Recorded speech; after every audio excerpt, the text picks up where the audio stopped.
हरि ओम।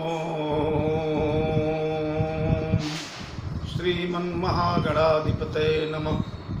श्रीराम शरणं मम। श्रीगुरुवे नमः। श्री सरस्वत्यै नमः। श्रीमातृपितृचरणकमलेभ्यो नमः। गणेशहेरम्ब गजाननोति महोदरं स्वानुभवं प्रकाशिन् वरिष्ठ सिद्धि प्रिय बुद्धिनाथ वदन्त एवं त्यजत प्रभीति। ओम नमः परमहंसास्वादित चरण कमल चिन्मकरन्दाय भक्तजनमानस निवासाय श्रीरामचन्द्राय नमोस्तु रामाय सुलक्ष्मणाय देव्यै च तस्यै जनकात्मजायै नमोस्तु रुद्रेन्द्रयमानिलेभ्यो नमोस्तु चन्द्रार्कमरुद्गणेभ्यः। श्रीसीतानाथ समारम्भां श्रीरामानन्दार्यमध्यमाम् अस्मदाचार्यपर्यन्तां वन्दे गुरुपरम्पराम्। वीणाधरे विपुलमङ्गलदानशीले भक्त्यार्तिनाशिनि शिवविरञ्चि हरीश वन्दे कीर्तिं प्रदेखिल मनोरथ दे महारहे विद्याप्रदायिनि सरस्वती नौमि नित्यं प्रभु समरथ सर्वज्ञ शिव सकल कला गुणधाम योग ज्ञान वैराग्य निधि प्रणत कल्प तरुणाम अपने अपने घरन की सब काहू को पीर तुम ही पीर सब घरन की धन्य धन्य रघुवीर खलदल बन दावायनल राम श्याम घन मोर रोम रोम में वज्र बल जय के सरी किशोर जय कविता के गगन दिवाकर ज्ञान भक्ति के विमल प्रकाश पारिजात के पुष्प आप हो जय गोस्वामी तुलसीदास श्री गुरु चरण सरोज रज निज मन मुकुर सुधारि बरनौ रघुबर विमल जसु जो दायक फलचारि सियावर रामचंद्र की जय। श्री हनुमान जी महाराज की जय। गोस्वामी जी महाराज की जय। प्रिय राम कथा रस रसिक परम भाग्यशाली सुधी श्रोतावृंद भक्तिमयी वात्सल्यमयी अर्चनीया वंदनीया हृदय प्रिय मित्रों, आइए आज 30वां दिन है भरद्वाज आश्रम से श्री राम आश्रम तक भरत जी की यात्रा का। 30 दिनों से यानी 1 महीनों से हम लोग भैया भरत के परम मंगल मंजुल मोदमय चरित्रों का योगान करके, चरित्र महासिंधु में योगान करके अपने आप को कृतार्थ करने का प्रयास करें। जैसा मैंने बताया था, समन अमित उत्पात सब भरत चरित जप जाग। भैया भरत का चरित्र, भैया भरत का गुणानुवाद, भैया भरत की लीला, भैया भरत की मंजुल मंगुल मोदमयी कथा, ये समन अमित उत्पात सब जगत के समस्त उत्पातों का शमन कर सकती है। दुर्भाग्य से हमारे देश में इस समय उत्पातों की बाढ़ आई है मित्रों। कोरोना महामारी से तो सारा देश त्राही त्राही कर ही रहा है। 3.5 लाख से ऊपर हमारे यहाँ रोगी हो गए। 11,000 से अधिक लोग काल कबलित हो गए। अभी पता नहीं क्या कितना ग्रास ले गए। उसके बाद हमारे पड़ोसी इतने बेईमान हैं, इतने नीच, इतने दगेबाज, इतने धोखेबाज, इतने छलिया, च्याऊ म्याऊ करते हुए मीठी मीठी बातें तो करेंगे, लेकिन परिणाम पीठ में खंजर भोंकने वाले। और दुर्भाग्य से कई देश हमारे पड़ोस में हमारी शत्रुता निभाने के लिए तैयार। ऐसे में हमारे समस्त देश पर भगवान की कृपा हो। हमारे राजनेता बिल्कुल सद्बुद्धि से विवेकपूर्ण निर्णय ले। हमारा सैन्य बल हमारे देश की सुरक्षा को अखंडित रखने के लिए सफल रहे। हमारे देशवासी सब एक विचार से रहें, राष्ट्रहित में सोचें, राष्ट्रहित के कदम उठाएं, राष्ट्रहित में बोलें, राष्ट्रहित में लिखें। इसके लिए भरत चरित जब जाग भैया भरत का चरित्र महौषधीय। प्रिय मित्रों, आइए, आज का जितने बड़ा दुखद है, मैं भारत माता के उन 20 सपूतों, आज जो काल को लिखे,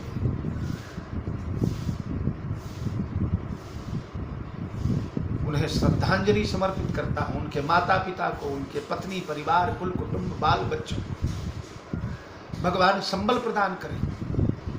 निश्चित ही वो स्वर्ग प्राप्त करेंगे। हतेवा प्राप्यते स्वर्ग। युद्ध में, वीर भूमि में वीर गति को प्राप्त हुआ युवक सैनिक निश्चित ही स्वर्गलोक को जाता है। इंद्रलोक, सूर्यलोक, चंद्रलोक आदि लोकों को जाता है। लेकिन मित्रों, जो आघात लगा है उनके परिवार को, उनके कुटुंब को, हमारे देश के 20-20 हीरे जो चले गए,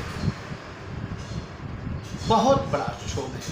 भगवान शक्ति दे उस वंश को, उस परिवार को, उस कुटुंब को। और चले हम लोग चित्रकूट चले। यह आज की कथा उन शहीदों को ही मैं समर्पित कर रहा हूं। आज हमारी वाणी जो घंटे भर भरत भैया का गुणानुवाद करेगी, उसका जो पुण्य उपलब्ध हो सकता है, हे भारत माता के सपूतों, आप लोगों को समर्पित है। उसका पुण्य आपको प्राप्त हो। भगवान की कथा का बड़ा अमोघ पुण्य होता है। चले कल का प्रसंग। भगवान श्री राम मैया कौशल्या से मिल रहे हैं।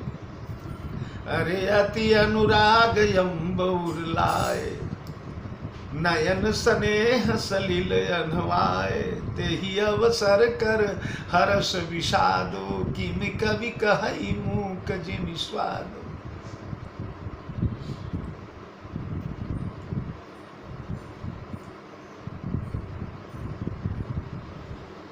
वह हर्ष विषाद, वह पीड़ा, वह वेदना, वह करुणा का समुद्र जो उमड़ा है मैया कौशल्या और राघव के मिलन होते से।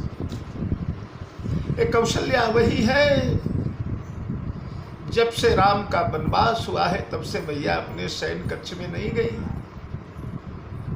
जिस शयन कक्ष में श्री सीताराम शयन करते थे, उसी के दरवाजे बैठी हुई, दरवाजे से सिर टिकाकर बैठी बैठी मैया कौशल्या ने 14 वर्ष का कालक्षेप कर दिया। रजनी गुजर जाती है उसी द्वार पर बैठे बैठे। भोर होती है, जागती है मैया, राम का दरवाजा खड़खड़ाने लगती है। जागिए रघुवंश लाल पक्षी बन बोले, राघव जागिए, जगावे माता कौशिला दशरथ के लाल को। सब रानियां दौड़ दौड़ आती, सुमित्रा आती है, दीदी ये क्या कर रही है? मेरा राम अभी तक जागा नहीं सुमित्रा, कब उठेगा? रोज ब्रह्मबेला में जाग जाने वाला मेरा राघव अभी तक सो रहा है।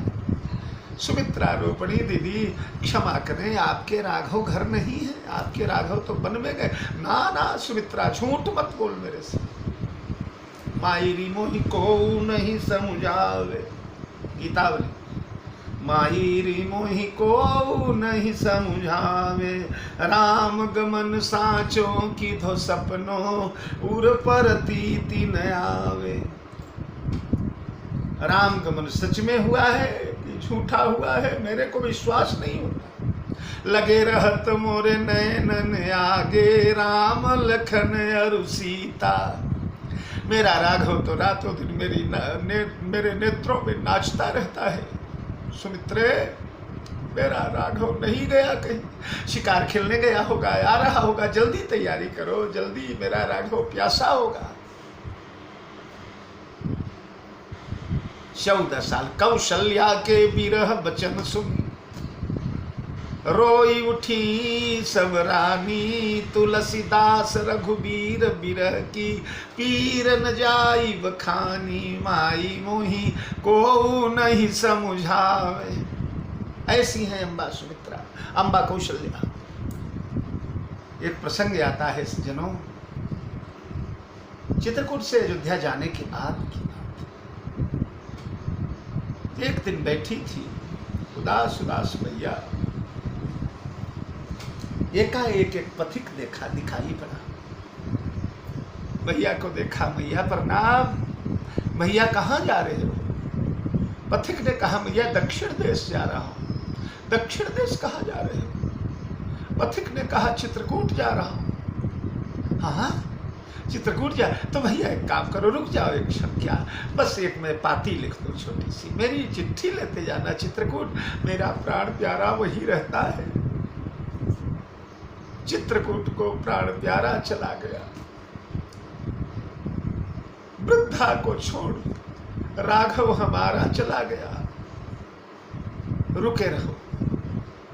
पत्र लिखा, पत्र में मैया ने निवेदन किया है, राघव एक बार फिर आओ, मेरे राघव एक बार लौटा बेटा, एक बार। तू कहेगा मैया अपने स्वार्थ के लिए बुला रही है, स्वयं देखने के लिए अपने लाल को बुला रही? ना बेटा ना ना, मैं तुझे अपने स्वार्थ के लिए नहीं मिला। तुम्हारे विरह विकल रघुनंदन, ये गजबाज तुम्हारे, ये तेरे जो घोड़े हैं न बेटा, जब से तू वन चला गया है तब से इन घोड़ों ने न ही तृण चिए चर ही न पिए ही नीर, मानव ही मैं आतप मार। बेटा ये घास नहीं खाया इन घोड़ों ने तब से, पानी नहीं पिया इन्होंने तब से, रात दिन दक्षिण देखते हैं ही नहीं आते। वो घोड़े जो तुझे गंगा तक पहुंचाने गए थे, अपने पश्चाताप से अभी तक मुक्त नहीं हो पाए। एक बार आ जाओ राघव, उनके पीठ पर हाथ घुमा दो, उन्हें दुलरा दो, उन्हें लाड़ कर दो, उन्हें कुछ खिला पिला दो, फिर चले जाना। मैया को मत मिलना तू। ऐसी ममता वही माता कौशल्या, धन्य हो कौशल्या मैया, अपने प्राण प्यारे से मिल नहीं। गोस्वामी जी कहते दो ते ही अवसर कर हर्ष विषादो, किम कवि कहई मूक जिमि स्वादो। उस अवसर का हर्ष विषाद कवि कैसे कहे, जैसे मूक जिमि, जैसे गूंगा स्वाद। कल भी मैंने बताया था, गूंगा स्वाद का वर्णन जिमि गूंगो मीठो फल को रस अंतर्गत ही भावे। जायसी ने लिखा ढारत अखियन मोती मूंगा, और जिम गुड़ खाए रहे कोई गूंगा। जैसे गूंगा गूंगा गुड़ खावे, स्वाद कासों बतावे। कभी कहते हैं मैं कैसे बताऊं, क्योंकि भावनाएं तो उन हृदयों में उठ रही है। हर्ष विषादो, हर्ष ये है कि राघव से मिले, रघुनाथ प्राप्त हो गए, और विषाद ये है कि भगवान का रूप देखा, वनवासी रूप देखा। जिस सिर पर मुकुट होने वाले थे वहां जटाएं, जिस सर पर शरीर पर राज वस्त्र होने वाला था, जहाँ सुंदर रेशमी पाटंबर धारण कराए जाने वाले थे, वहां पर महाराज आज बलकल पड़ा हुआ है। बलकल भी कंधे का तो उतर गया है, केवल धोती पहने हुए है राम। वो तो भरत से मिलने दौड़े तभी का जड़ गया है। ये हर विषाद, उधर राम जी की तरफ भी हर्ष है, मैया मिल गई, गुरु जी मिल गए, भैया भरत मिल गया, ये हर्ष है। पर मैया का कुम्भलाया हुआ चेहरा, मैया का कांति नष्ट हो गई है, तेज नष्ट हो गया है, जैसे व्याधा के बस मरालिनी पड़ी हुई है। ये विषाद है, दोनों तरफ हर्ष है, दोनों तरफ विषाद है। अब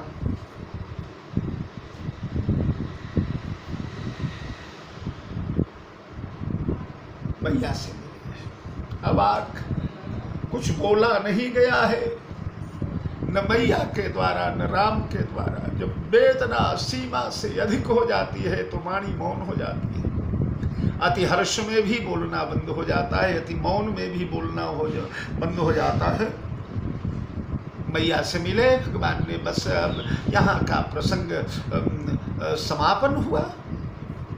मिली जननी ही सादर रघुराऊ, गुरु सन कहे कि धारी पाऊं। पुरजन पाई मुनीस नियोगु, जल थल तकी तकी पउतरे रोग लोगु। गुरु सन कहो कि धारिय पाओ, गुरुदेव चले कुटिया पर चले, आश्रम पर चले। पुरजन पाई मुनीस नियोगु, गुरुदेव ने पुरजनों को, नगर के प्राणियों को आदेश दिया, तुम लोग यहाँ वहाँ जहाँ तहाँ स्वच्छ भूमि मिले, जल थल का सुपास हो, वहाँ वहाँ उतर जाओ। गर्मी का दिन था, कोई बड़े शिविर और बड़े तंबू तनात लगाने नहीं थे। वन का वातावरण है, दिन वृक्षों के नीचे कट जाएगा, रात खुले आसमान के नीचे कट जाएगी। इसलिए जल थल तकी तकी उतरे वो लोग, सब उतर गए। उत्तम मध्यम नीच लघु निज निज थले अनुहार। कहीं पर ऋषियों के डेरे पड़े, कहीं पर ब्राह्मणों के डेरे पड़े, कहीं पर सेठ साहूकारों के पड़े, कहीं प्रजाजनों के साधारण नौकर चाकर सेवक लोग। और किसी को अन्यथा नहीं लगेगा, क्योंकि भगवान सबसे मिल चुके हैं। सानुज मिली पलमहु सब काहू, सबसे मिल चुके हैं, सबको संतुष्ट, सब धन्य धन्य। केवल राम के मिलने से सबकी कमी पूर्ण हो चुकी है। कोई शिकायत नहीं, कोई गिला शिकवा नहीं, सब रुक गए अपनी अपनी जगह। अब उसके बाद कुछ विशिष्ट लोग जो थे, वीआईपी लोग आज की भाषा में, कौन बोले, महिषुर मंत्री मातु गुरु, गने लोग लिए साथ, पावन आश्रम गवन किए, भरत लखन रघुनाथ। महिषुर मंत्री मातु गुरु, गने लोग लिए साथ। अंगुली पर गिने जाने जैसे लोग, जो बिल्कुल आंतरिक परिवार के कुटुंबी लोग, सुहृद लोग हैं। उनमें महिषुर ब्राह्मण समुदाय, कर्मकांडी जो पूजा पाठ इत्यादि कराते रहे हैं अयोध्या में, वशिष्ठ के मार्गदर्शन में। मंत्री वर्ग 8 मंत्री, माताएं चली, गुरुदेव चले। कुछ और गने लोग लिए साथ, पावन आश्रम गवन किए, सीय लख भरत लखन रघुनाथ। अरे सीय आई, आश्रम में पहुंच गए। अब सीता मैया तो वही रुकी थी, वो तो गई नहीं थी मिलने। राजबधू है सूर्यवंश की, शत्रुघ्न के संरक्षण में, वहीं बट के नीचे बैठे रह गई थी सीता मैया। गुरुदेव आए, सिय आई मुनिवर पग लागी, चरणों में शीश झुकाया, प्रणाम किया, बंदगी किया, पैलगी किया। अवध की कुलवधू की जो परंपरा थी, आंचल हाथ में लेकर गुरुदेव के चरणों को छुआ। उचित यशीष लही मन मागी, उचित आशीर्वाद मिला, जो चाहिए मन मागी, जो मुंह मांगा था, जो मन में प्यारा लगता था, जैसे अखंड सौभाग्यवती भव, पुत्रवती भव, पति प्रिया भव। सुहागन स्त्री को ये 3 आशीर्वाद शास्त्रों ने बताए, सौभाग्यवती भव, पुत्रवती भव, पति प्रिया भव। तीनों आशीर्वाद गंगा मैया ने जो कहा था, प्राणनाथ देवर सहित कुशल कौशलाया, वो सारे आशीर्वाद इसमें समाहित हो गए।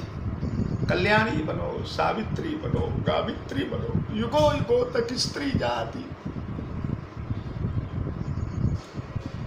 तुम्हारा यशोगान करे सीते, युग युगों तक स्त्रियों की आदर्श बनी रहो। यावत चंद्र दिवाकर, ये चंद्र दिवाकर तो मिट जाएंगे, पर तुम्हारा यश जो है, जित सिर ससुर सर की रति सरी तोरी, गमन कीन विधियंड करोरी। वही सीता है जिन्हें अयोध्या में बलकल धारण करते हुए महाराज वशिष्ठ बगावत पर उतर आए थे।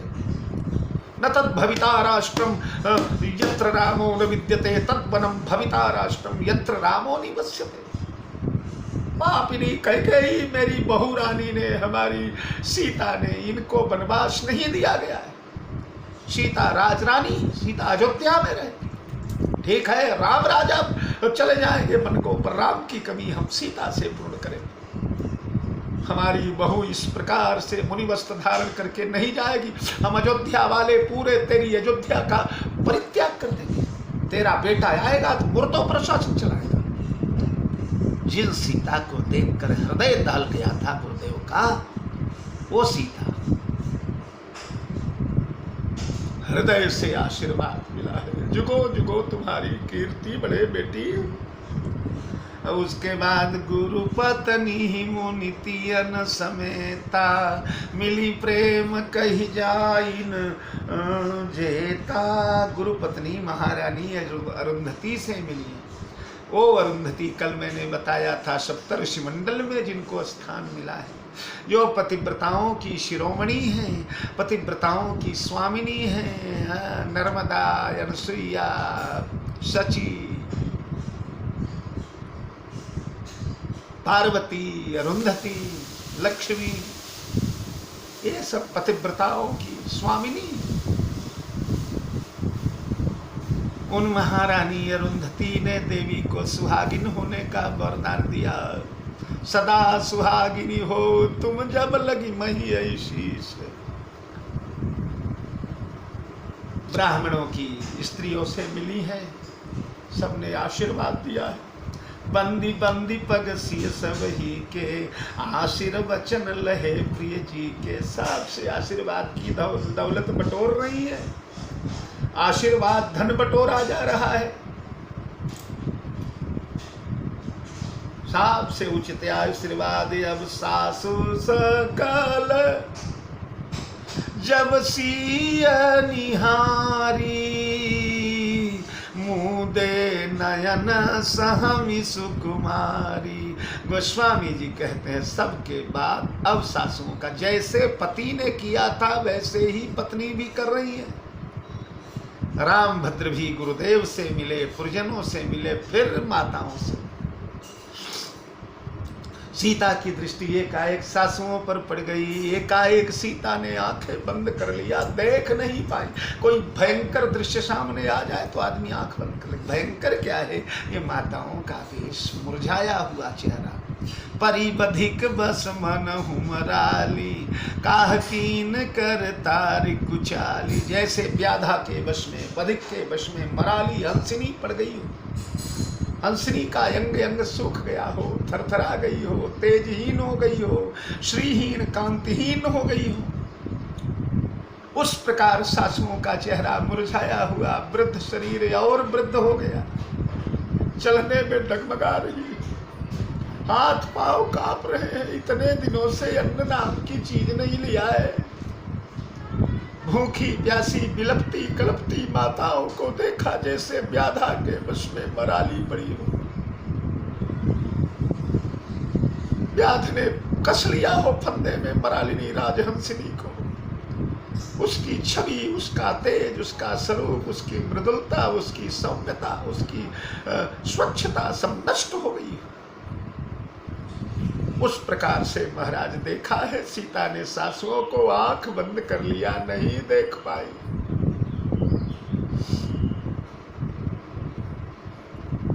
मराली का भाव दोनों तरफ लगेगा। सीता ने सासुओं को देखा जैसे बिल्कुल व्याधा के वश में मरालिनी है। व्याध क्या है? बोले वैधव्य दोष ही व्याध है, और उसके बीच में फंसी हुई मरालिनी सासुएं है। और सासुओं ने भी जब सीता को, देखिए मराली सासुओं के लिए मानस में प्रयुक्त नहीं हुआ है। मराली का प्रयोग, मराली माने हंसिनी, राजहंसिनी, हंसिनी का प्रयोग मानस में सीता जी के लिए हुआ है। हंस गवानी तुम नहीं बन जोगु, सुनिया पजस मोहि देहि लोगु। मानस सलिल सुधा प्रतिपाली, जिलई जियई की लवन पयोधि मराली।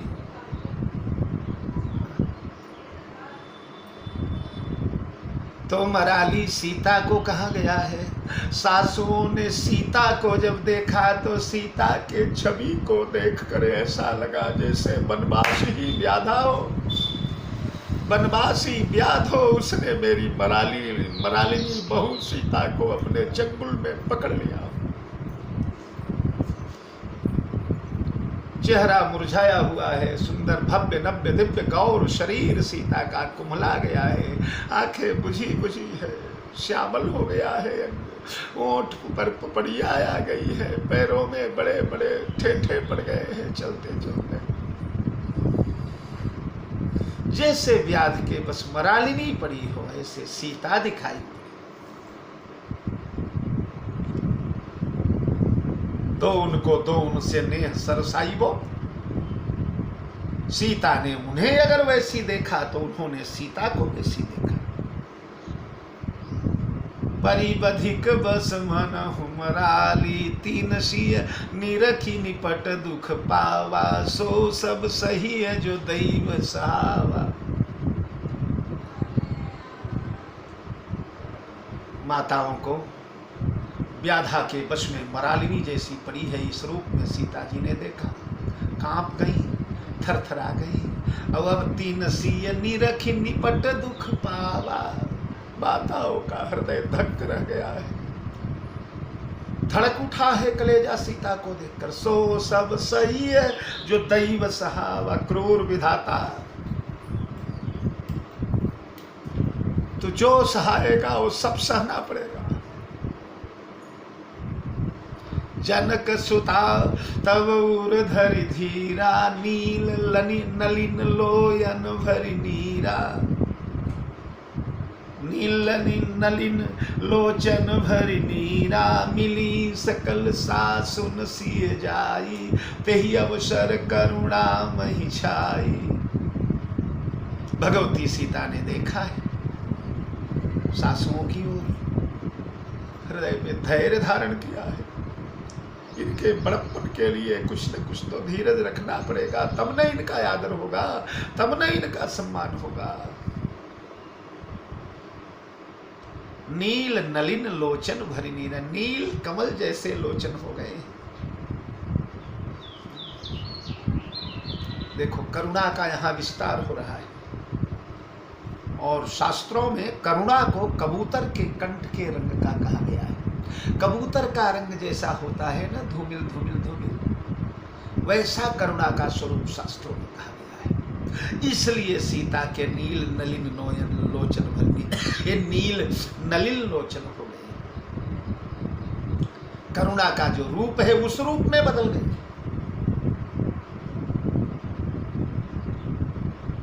मिली सकल सासुन सी जाए, समस्त सासुओं से मिली। यहाँ एक एक एक एक नहीं कहा गया है, सारी सासुओं से भगवती सीता मिली। जब मिलने लगी तो तेही अवसर करुणा में, जब पूरे धरती पर करुणा फैल गई। देखिए एक जगह करुणा और फैली है, लेकिन केवल एक नगर को उसने अपने आगोश में लिया है, एक नगर को उसने अपने मुट्ठी में आबद्ध किया है। मानहु कीन विदेहपुर, करुणा विरह निवास। किशोरी जी के विदाई के समय करुणा आई है, और महाराज पूरे विदेह नगर को उसने ढक दिया। पूरा विदेह नगर करुणा से वो तप्रोत हो गया, कोई नहीं बचा, समस्त नगरी करुणामय हो गई। तो एक बार संबंध तीनों जगह सीता से ही है उस करुणा का।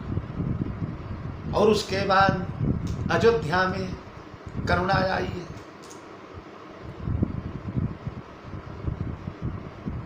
मानहु करुण रस कटकई, उतरी अवध बजाई।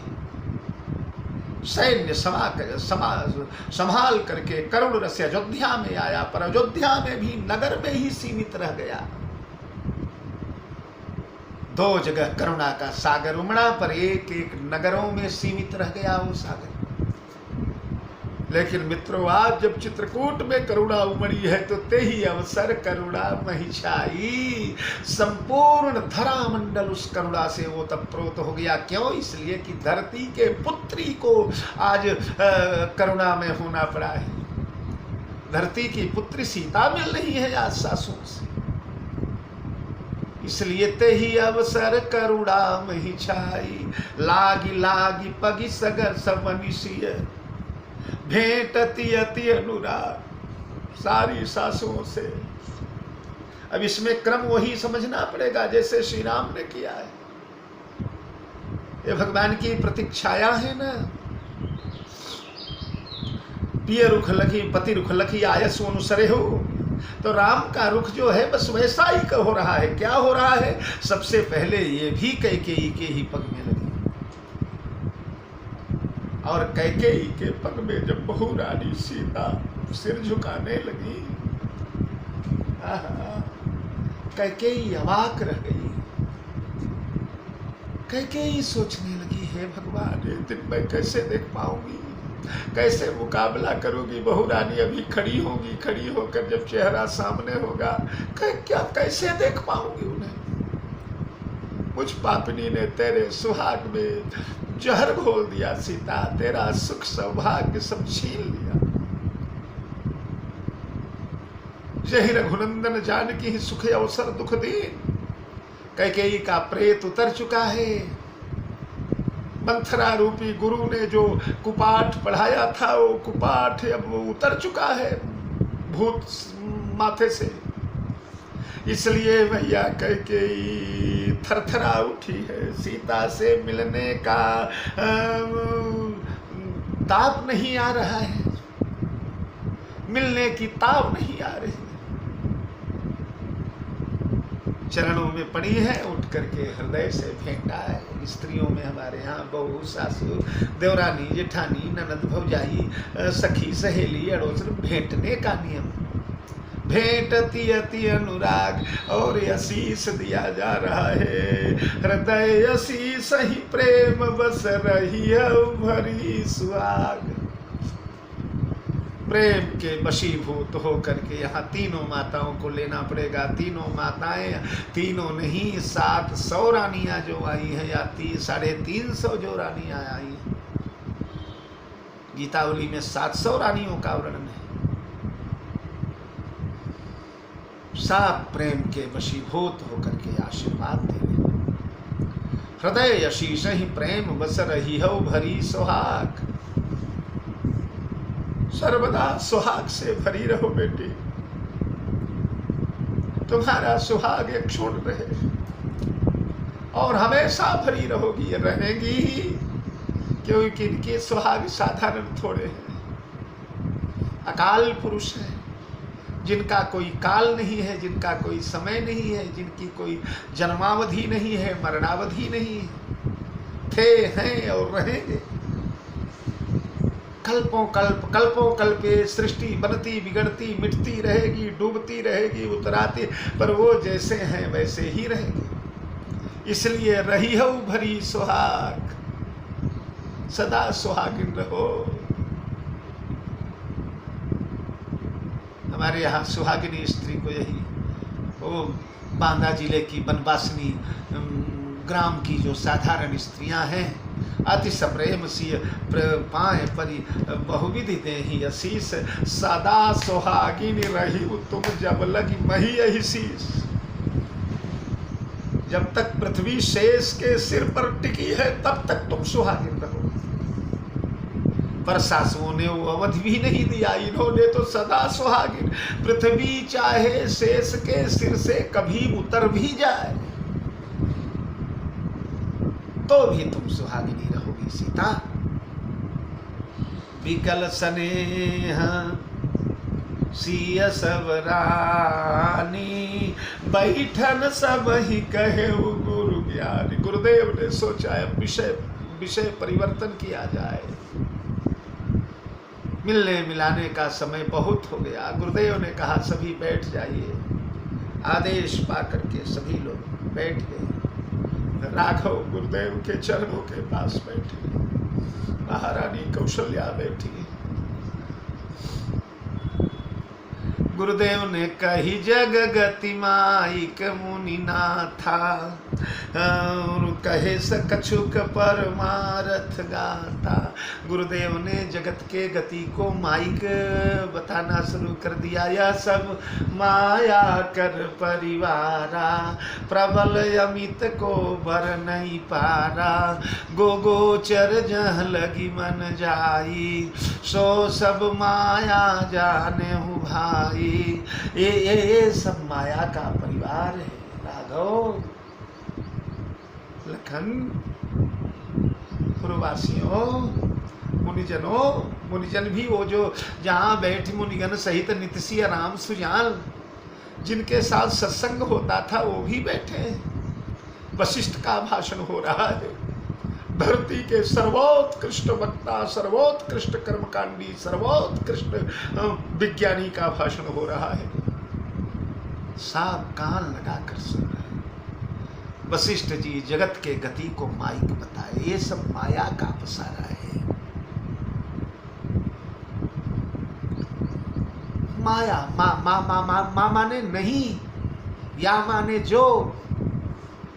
माया यानी जो नहीं है फिर भी है जैसा भासती है। तो जो जगत माया के द्वारा बनाया गया है वो भी वैसा ही है जैसी माया है। अस्तित्व न होते हुए भी अस्तित्ववती दिखाई पड़ती है, उसी प्रकार जगत अस्तित्ववान न होते हुए भी अस्तित्ववान दिखाई पड़ता है। ब्रह्म सत्यम जगन मिथ्या। इस जगत में केवल ब्रह्म ही सत्य है, केवल ईश्वर ही सत्य है। सत्य व्रतम सत्य परम त्रिसत्यम सत्यस्य न्योनिम निहितम च सत्ये सत्यस्य सत्यमृत सत्य नेत्रम सत्यात्मकम त्वाम शरणं प्रपन्ना। राम सत्य संकल्प प्रभु, उमा कहूँ मैं अनुभव अपना। सत हरि भजन जगत सब सपना। ये सारा संसार स्वप्न का पसारा है। सत्य केवल ईश्वर है। जीव की परम गति ईश्वर है। जगत के जितने प्राणी हैं, जितने नाते रिश्ते हैं, जितने अपने पराये हैं, जिनसे हम मोह या क्षोभ या उदासीनता रखते हैं, ये सब के सब नश्वर हैं। आप कहेंगे ये मेरे माता, ये मेरे पिता, ये मेरे बंधु, ये कुटुंबी, बस इतना ही इनका संपर्क है राघव। इतना ही इनसे रिश्ता है जैसे कोई नौका पर बैठे और किनारे आने के बाद नाव से उतर कर हर यात्री अपने अपने मार्ग पर प्रस्थान करे। ट्रेन में आप यात्रा कर रहे हैं, ट्रेन में एक सवारी बैठी हुई है, उसका स्टेशन आया, वो उतरी, दूसरी आई, वो वहाँ बैठ गई, उसका स्टेशन आया, वो उतरा, और तीसरा आया, वो वहाँ बैठ गया। उसी प्रकार हमारे बाबा जी आए, वो चले गए तो उनकी जगह दादाजी ने ले लिया, उनकी जगह पिताजी ने ले लिया, उनकी जगह मैंने ले लिया, मेरी जगह मेरा बेटा लेगा, उसकी जगह उसका बेटा लेगा। बस यही इस संसार का सत्य है। जीव का परम सखा तो दो सुपर्णा सयुजाम सखा। केवल परमात्मा ही जीव का परम सखा है। ब्रह्म जीव इव सहज संगाति। ये जगत के जितने नाते रिश्ते हैं सब स्वप्न का पसारा है, सब नष्ट हो जाएगा। राघव, भगवान को लगा गुरुजी ने योग वासिष्ठ फिर शुरू कर दिया। शैशव काल में, लड़कपन में कुमार हो रहे थे जब, तो एक बार भगवान श्री राम को बड़ा मोह जैसा हो गया। जगत सब फीका फीका लगने लगा, कुछ अच्छा नहीं लगता है, सब बिल्कुल आजकल की भाषा में जिसे कहते हैं ना कि आगे जो है बड़े अंतर्द्वंद में डूब गए हैं, ऐसे भगवान अंतर्द्वंद में डूब गए। तब गुरुदेव वशिष्ठ ने उस समय भगवान श्री राम को योग वासिष्ठ सिखाया। आत्मज्ञान का बहुत बड़ा दिव्य भव्य ग्रंथ है। योग वासिष्ठ का ज्ञान हो जाने के बाद जैसे गीता में दिव्य ज्ञान का विस्तार हुआ है, उसी प्रकार योग वासिष्ठ भी जीव को महाराज योग वासिष्ठ पराकाष्ठा है। तो लगा कि गुरुजी योग वासिष्ठ सुनाने जा रहे, क्योंकि योग वासिष्ठ में यही सब चर्चाएं हैं। ये संसार जो दिखाई पड़ रहा है, ये माया के द्वारा तुम्हें दिखाया जा रहा है कि तुम इतना ही देख पाओ, जितना नहीं है उतना ही देख पा रहे हो, जो है उसे तुम देख नहीं पा रहे हो। जिससे जगत का संपूर्ण रिश्ता होना चाहिए वो तुम उसे त्याग दे रहे हो, और जो बिल्कुल निसार है उसे हृदय से लगाए हुए चिपटे हुए। ये जगत असत्य है, यहाँ का आना जाना सब असत्य है। यहाँ का नेम प्रेम रिश्ता नाता परिवार कुल कुटुंबी माता पिता बंधु भाई इष्ट मित्र स्वजन स्नेह ही सब के सब स्वप्न का परिवार है। जितनी देर व्यक्ति स्वप्न देखता रहता है उतनी देर उसे सब सच्चा सच्चा लगता है। जागृत हो जाने के बाद सब फीका लगने लगता है, सबकी असलियत पता चल जाती है।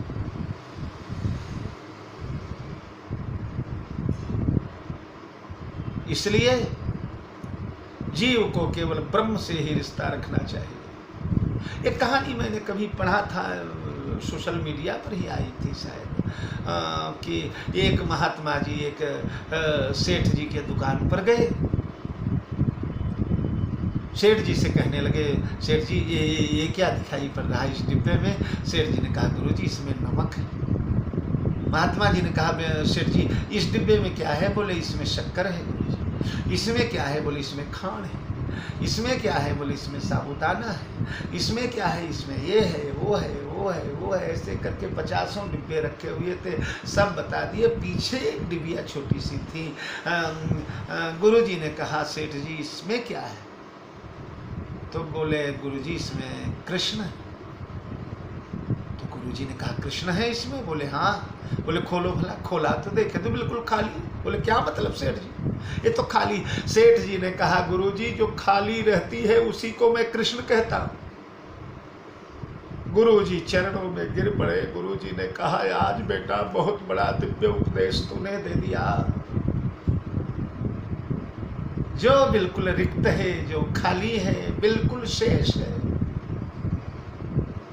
वहीं तो कृष्ण बसेंगे, वहीं तो राम बसेंगे, वहीं तो ब्रह्म बसेगा, वहीं तो परमात्मा। जब पहले से ही कचरा भरा हुआ है।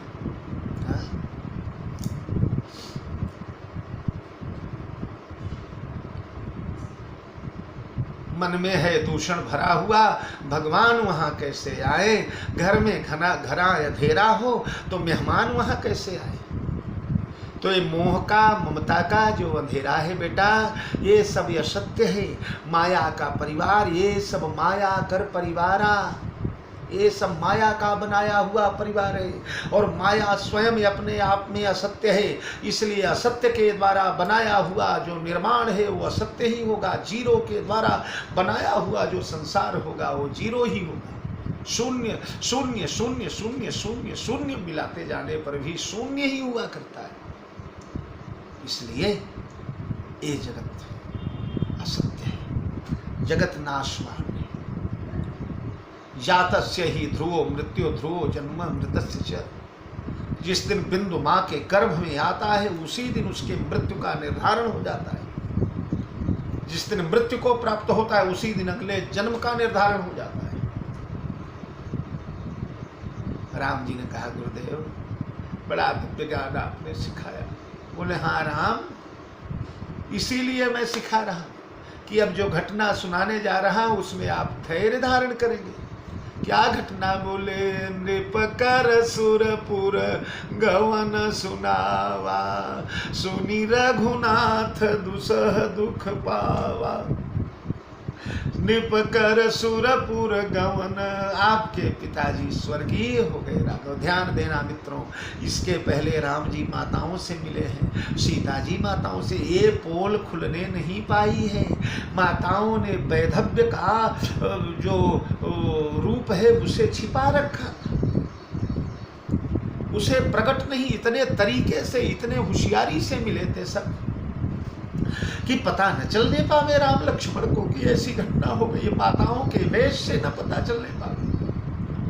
अगर पता चल जाता तो वहीं रोना धोना प्रारंभ हो जाता था जहां माताएं थी।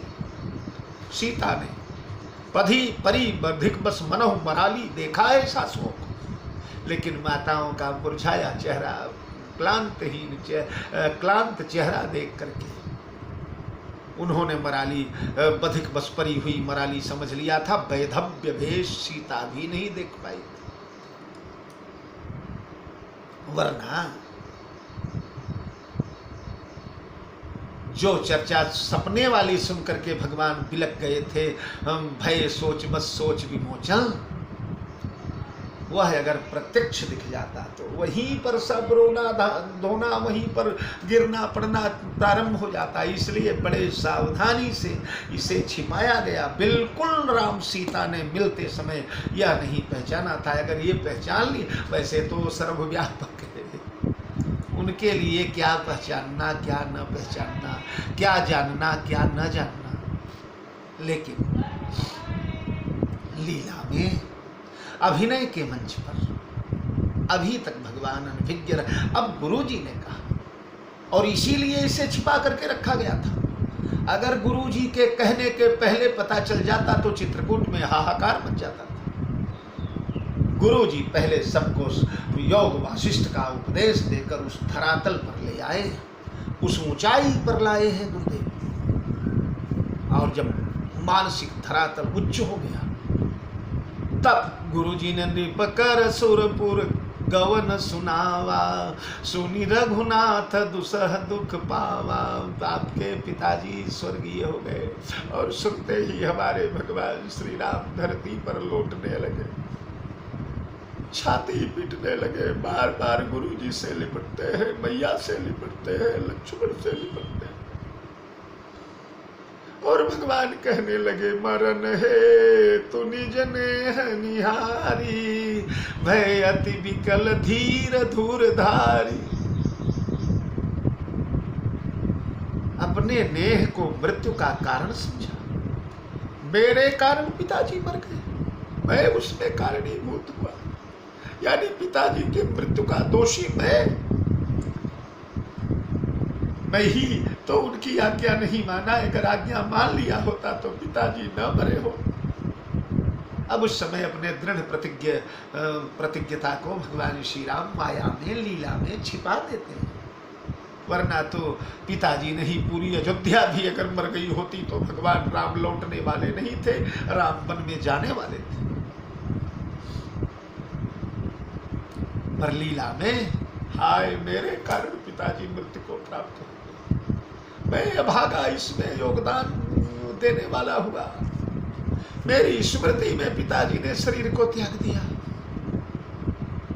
फूट फूट कर रोए हैं, पूरा वन प्रांतर रोने लगा है, मंदाकिनी रोने लगी है, वृक्ष रोने लगे हैं, ऋषि महात्मा बड़े बड़े जो ज्ञान अनल मन कसे कनक से, जिन्होंने ज्ञान अनल में अपने मन को सोने जैसा तपा करके बिल्कुल उदासी बना रखा था, वो रोने लगे हैं। पशु पक्षी रोने लगे, मृगों के आंखों से अश्रु झरने लगे, नाग नागिनियां उदास हो गए, जंगल के सिंह जो है दहाड़ना बंद कर दिए, मृगेंद्र ने, गजेंद्र ने, गवेंद्र ने, सब ने मिल करके महाराज शोक मनाया। पूरा चित्रकूट का वन शोकातुर हो गया है।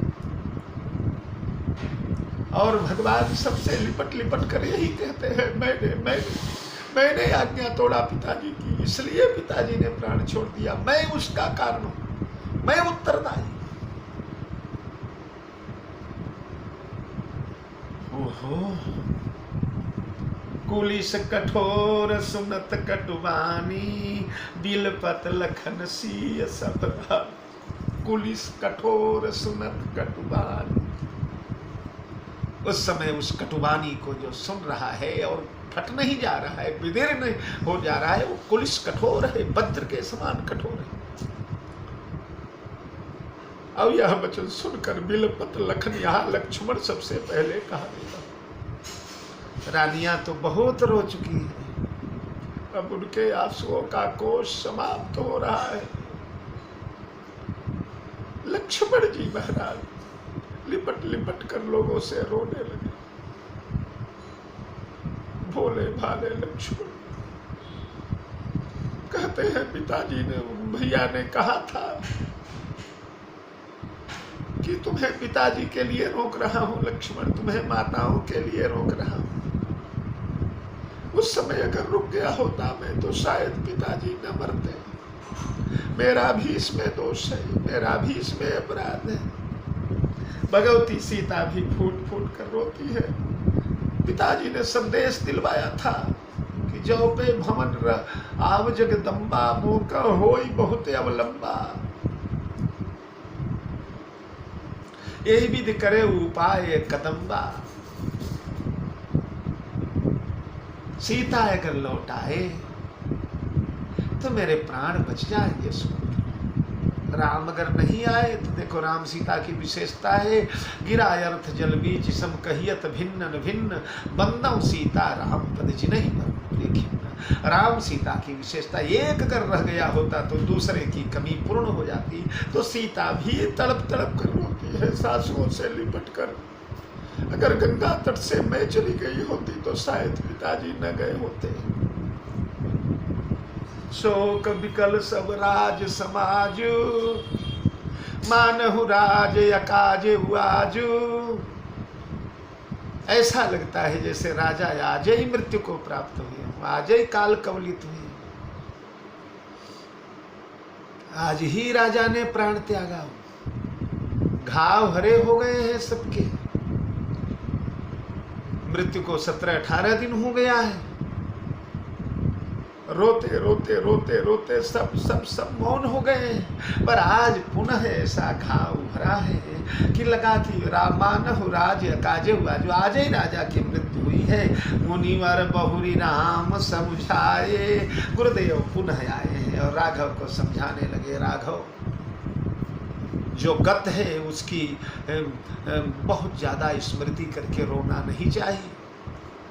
मृत प्राणी के कुटुंबी जब उसकी स्मृति कर करके बहुत रोते हैं तो उसे स्वर्ग में सुख नहीं मिलता, वह मोहग्रस्त पड़ा करता है।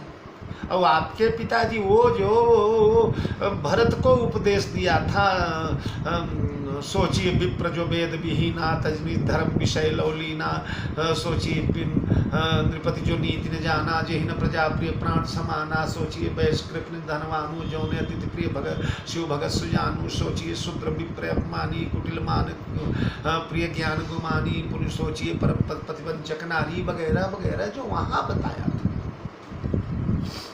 मुनिवर बहुरी राम समझाए। यहाँ भगवान को भी वही या वैसे मिलते जुलते हुए कोई प्रश्न। जीव की अनित्यता का वर्णन, पंच महाभूतों से निर्मित यह शरीर या किसी का कुछ नहीं है राघव। इस शरीर से रिश्ता है लोगों का, पर इसके अंदर रहने वाला जो राजहंस है, जो जीव है, उससे किसी का कुछ रिश्ता नहीं। हमारे अनंत अनंत अनंत जन्म हो चुके हैं। उन अनंत अनंत जन्मों में अनंत अनंत पिता मिले हैं, अनेक अनेक माताएं मिली हैं। बहुनी में व्यतीतानी जन्मानी तब च अर्जुन, भगवान गीता में कहते हैं अर्जुन हमारे तेरे अनेकों अनेक अनेकों अनेक जन्म हो चुके हैं। तद तद जन्मों में ऐसे ऐसे माता पिता मिलते रहते हैं, फिर छूटते रहते हैं, फिर मिलते रहते हैं, फिर छूटते रहते हैं। कभी राजा माता पिता बना, कभी विप्र पिता बना, कभी सिद्ध पिता बना, कभी साधारण व्यक्ति पिता बन गया, कभी कुकर शुकर। दुनिया भर के 84 करोड़ प्राणियों में कितने पिता हुए, कितनी माताएं हुई। इसलिए बेटा, जीव के जाने के बाद यहाँ उसने जो जो कर्म किया है, उन कर्मों का प्रतिफल भगवान दिया करते हैं अपने लोगों। तुम्हारे पिताजी भयउ न हई न अब होनिहारा, भूप भरत जस पिता तुम्हारा। न हुए, न है, न आगे होंगे। त्रिभुवन 3 काल जगमाही, भूरि भाग्य दशरथ समनाहि। ऐसे पिता के लिए ज्यादा शोक न करें। चले पिताजी की उत्तर क्रिया देखिए। ऐसा वर्णन है कि अगर पुत्र कहीं परदेश में है और माता पिता की मृत्यु हो जाए, पुत्र को मालूम न पड़े, वो श्रद्धा श्राद्ध इत्यादि सब संपन्न हो जाए, तब आने के बाद जब महीने 2 महीने में उस पुत्र को, परदेश रहने वाले पुत्र को वह घटना मालूम पड़े, तो शास्त्रों का निर्देश है कि 2 दिन का सूतक उसके ऊपर आता है। चूंकि श्राद्ध हो चुका है, पिंडदान हो चुका है, तिरही हो चुकी है, दशा हो चुका, एकादशा द्वादशा हो चुका, अब अगर समाचार मिलेगा तो 2 दिन का सूतक लगेगा। और हमारे भगवान को लेकर के चले हैं। वाल्मीकि रामायण में आता है, माताओं को आगे किया, स्त्रियों को आगे किया गया। ऐसे कार्य में जब तिलांजलि वगैरह देने का कार्य होता है तो स्त्री वर्ग आगे चलता है। फूट फूट कर रोता हुआ सारा स्त्री वर्ग चला महाराज मंदाकिनी की ओर। पीछे पीछे पुरुष वर्ग चला है और सभी स्नान किए हैं, तिलांजलि दी गई है। व्रत निरंबते ही दिन सब कीना, मुनिहु कहे जल का हुन। गर्मी का मौसम, प्रचंड सूर्य नारायण तप रहे। उस दिन सबने निरंब व्रत किया। निरंब यानी वैसे भी मैंने एक दिन बताया था पद्म पुराण का श्लोक एकादशी में, और संयोग से एकादशी आज भी है। कई एकादशियां तो हम लोगों की इसी सत्संग सत्र में व्यतीत हो गई। आज भी एकादशी आषाढ़ कृष्ण पक्ष की एकादशी है, बड़ी दिव्य। अगली एकादशी से तो भगवान शयन कर जाएंगे, शेष शाही भगवान शयन, समस्त देवता शयन कर जाएंगे। सारे मांगलिक कार्य बंद हो जाएंगे, शादी विवाह गृह प्रवेश आदि आदि। तो आज की एकादशी आषाढ़ कृष्ण पक्ष की एकादशी है। मनुष्यों को एकादशी करना ही चाहिए। एकादशी व्रत से बड़ा कोई, मैं कहता हूँ हाथी के पांव में सबका पांव। एक एकादशी कर लिया तो सारे सारे व्रत आपने कर लिया। हाँ, तो उसमें कहा गया है कि मैं बोल रहा था कि व्रत निरंबते ही दिन सब कीना। तो वर्णन है कि रवीन्द्रुग्रासे हरिजन्म काले कन्या प्रदाने द्विज भोजने च प्राण प्रयाणे। जिस दिन कुल कुटुंब में कोई मृत्यु हो गई हो उस दिन अन्न नहीं खाना चाहिए। अदन्न भोजी नरकम प्रयास। पर यहाँ अन्न तो छोड़ो, यहाँ व्रत निरंबते ही दिन सब कीना। ये धर्मावतार लोग हैं, धर्म की समस्त मर्यादाओं का पालन करने वाले लोग हैं। इन्होंने आज पानी भी नहीं पिया है। और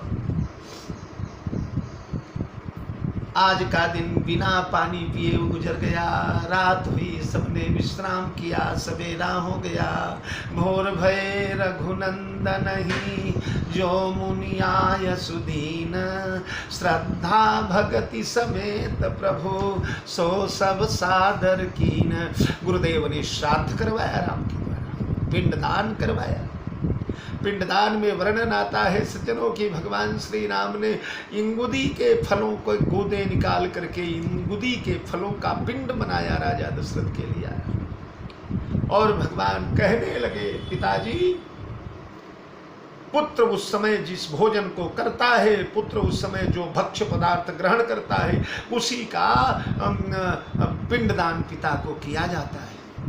तो इस समय आपका राम इंगुदी के फलों पर जी माताएं तड़प उठी। महारानी कौशल्या कहने लगी, चक्रवर्ती सम्राट महाराज दशरथ का पिंडदान है। वनवासियों जैसा, अभागों जैसा इंगुदी के फल से पिंडदान कर रहे हो। राम ने कहा, माते, पुत्र उस समय जो भोजन करे उस वही पिंडदान पिता को करना चाहिए। तो श्रद्धा भगति समेत सब प्रभु सो सब सादर कीन। करि पितु क्रिया वेद जस वरनी भय पुनीत पातक तम तरनी। वेदों ने जो वर्णन किया है, एक एक वैदिक विधानों का भगवान श्री राम ने परिपालन किया है। और उसके बाद 2 दिन बीत गए हैं। शुद्ध भय दुई बासर बीते। गोस्वामी जी कहते हैं, जासु नाम पावक यगतूला सुमिरत सकल सुमंगल मूला। शुद्ध सुभय सात सम्मत यस तीर्थ आवाहन सुर संजिस। जिसका नाम लेने से समस्त पाप निर्मूल हो जाते हैं, तूल के समान पाप जल करके भस्म हो जाते हैं। जो इतने पवित्र हैं, पावनम पावनानाम। राम नाम से जो पवित्र न होगा वो भागा काहे से पवित्र होगा। हाँ, ओ भगवान श्री राम आज कर्मकांड करके पवित्र हो रहे हैं, ये जगत को दिखाने के लिए। यद्यदाचरति श्रेष्ठ, भगवान श्री राम जैसा करेंगे। सयत प्रमाणम कुरुते वर्तते लोकस्तदनुवर्तते। जगत के लिए वह लीक बनेगी, जगत के लिए वह मार्गदर्शन होगा। तो पिताजी का श्राद्ध हुआ, 2 दिन तक यह अशुद्धि मनाई गई और उसके बाद प्रथम दरबार लगेगा अयोध्या वासियों का चित्रकूट में। कैसा लगेगा आप लोगों के सामने कल प्रस्तुत करने का प्रयास। जय जानकी जीवन। बहुत बहुत धन्यवाद।